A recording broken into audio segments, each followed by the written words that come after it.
నల్గొండ జిల్లా దేవరకొండలో జిల్లా ఇన్ఛార్జ్ మంత్రి అడ్లూరి లక్ష్మణ్ పర్యటించారు.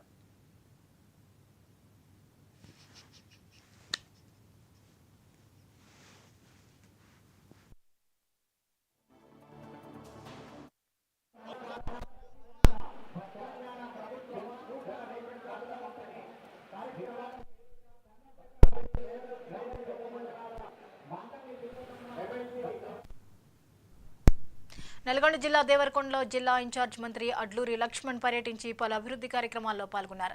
దేవరకొండ 20వ వార్డులో 1,35,00,000తో నిర్మించే సీసీ రోడ్డు పనులకు శంకుస్థాపన చేశారు.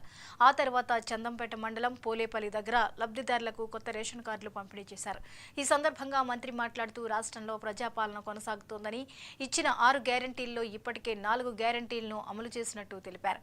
మేడిగడ్డ కొంగడానికి కాంగ్రెస్ పార్టీయే కారణమని కేటీఆర్, హరీష్ రావు అనడం హాస్యాస్పదంగా ఉందన్నారు. బీసీలకు 42% రిజర్వేషన్ అమలుకు కట్టుబడి ఉన్నట్లు మంత్రి అడ్లూరి తెలిపారు.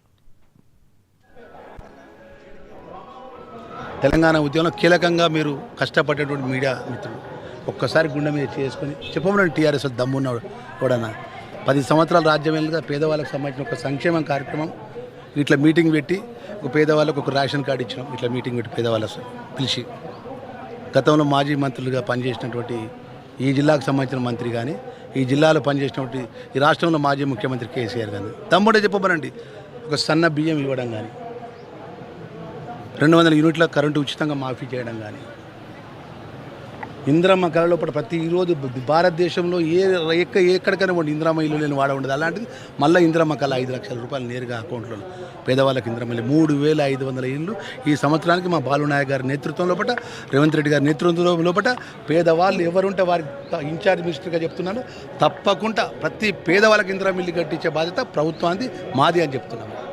ఏ ఒక్క పేదవాడిని మేము విస్మరించాము. దశల వారీగా ఇస్తాం. ఇవాళ కొంత ఫస్ట్ ఫేజ్లో ఇచ్చినాం, సెకండ్ ఫేజ్లో ఇస్తాం, థర్డ్ ఫేజ్లో ఇస్తాం. అవసరం అనుకుంటే వేరే నియోజకవర్గం లోపల ఇందిరమ్మ ఇల్లు లోపల మిగిలిపోయిన ఇల్లు కూడా మా నల్గొండ జిల్లాకు ముఖ్యమంత్రి అనుమతితో ఇక్కడ తీసుకొచ్చి రిక్వెస్ట్ చేస్తాం.